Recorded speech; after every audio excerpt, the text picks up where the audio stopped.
as Ryan Lochte and Tyler Clary are the two who will represent the United States. Pan-Pacific Championship rules, no more than 2 swimmers from any one country can swim in the final. And Ryan Lochte has had an amazing year, a year in large part due to the fact that he finally learned those 3 words that any elite athlete must learn to avoid: drive-through lane.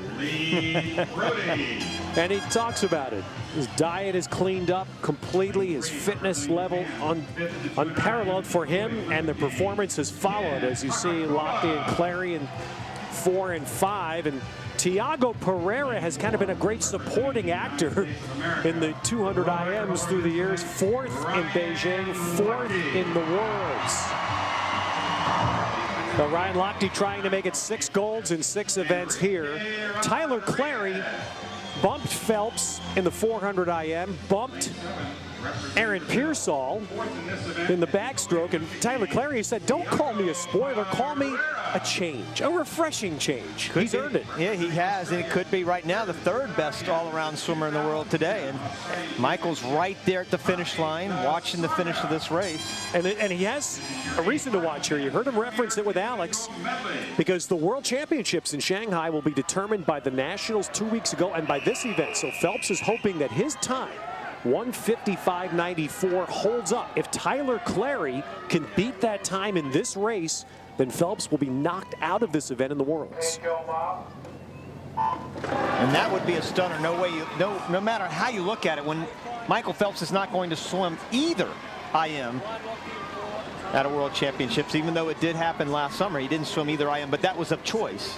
And also that, if Clary were to do that here, he would have to swim a personal best by 1.3 seconds. Well, he did it at least this summer by 5 seconds in the 400 IM from the Nationals to here. He went 5 seconds faster, so it's possible. Lochte, you got to think, well, could he be all over this world record? There's a chance. You know, this is the only thing he has in this session. Nothing left. This is his last event. He has a tendency to let up toward the end because he's got other events ahead of him. He doesn't have to worry about that. 53.2 is the world record split. Still kind of early to start looking at world records, but he was 24.8 just off that on the first 50, 53.2. He's right on it. And I remember as Pereira's 2nd, Clary 3rd. We spoke with Lochte earlier this year in the Grand Prix circuit routing. He was concerned about this, the breaststroke. He had a groin problem coming off knee surgery. He's been an amazing breaststroker. Yeah, he's really cleaned that up. He says he's completely healed from that. He keeps his kick a little bit more narrow, doesn't widen it out, and he's extending that lead. We all knew that was going to happen. 1:26.2, Ted, is the world record split. When he worked that world record, he was 33 flat on the breaststroke leg. 4/10, a little less than a half a second. He was 33.4 on that. And Clary turned in 1:29.32, so Phelps may be okay with his time. Right now it's Lochte chasing the line. Boy, we haven't seen this pop up very much, have we, this year? He's right on. He's going to fall off of it. Just what I thought.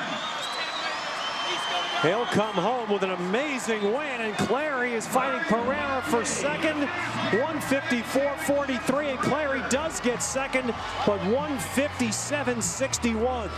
So Lochte wins just off a world record time, and Michael Phelps wins because his time from the Nationals will qualify him to swim this event at the Worlds. I think the smile came from Michael and the fact that, you know, his good buddy Ryan Lochte wins, but also the fact that he's going to be able to swim that event at the World Championships. Here's the turn right here. He was right on world record split at the 100 mark, 53.2 going out.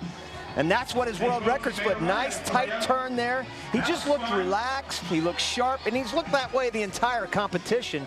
But you can see the breaststroke. You said it, Ted. It's improved so much over the last couple years. You see the knees, they keep a little bit more narrow. He's not real wide with it.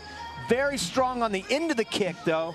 And he just fell off at the end. You know, I think if he had somebody racing, maybe Michael out there might have spurred him on to go a little faster. He's only 3/10. 3/10. That's the 3rd fastest 200 IM in history. And he now has 5 of the fastest 10 times in history. And remember, post suit.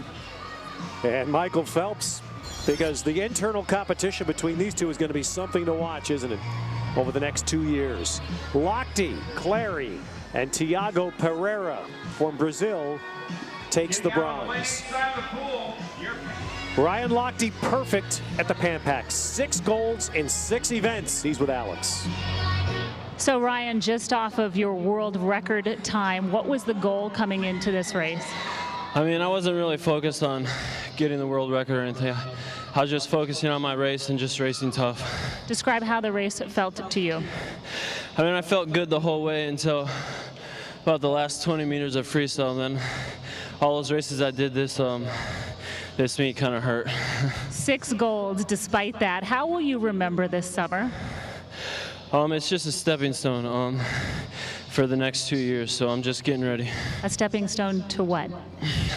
Hopefully bigger and better things. And we'll leave it at that. Congratulations, Ryan, the 3rd fastest time in history. Thank you. Well, Rowdy, this puts a cap on the Pan Pacs for Ryan Lochte. It also ends a phenomenal summer.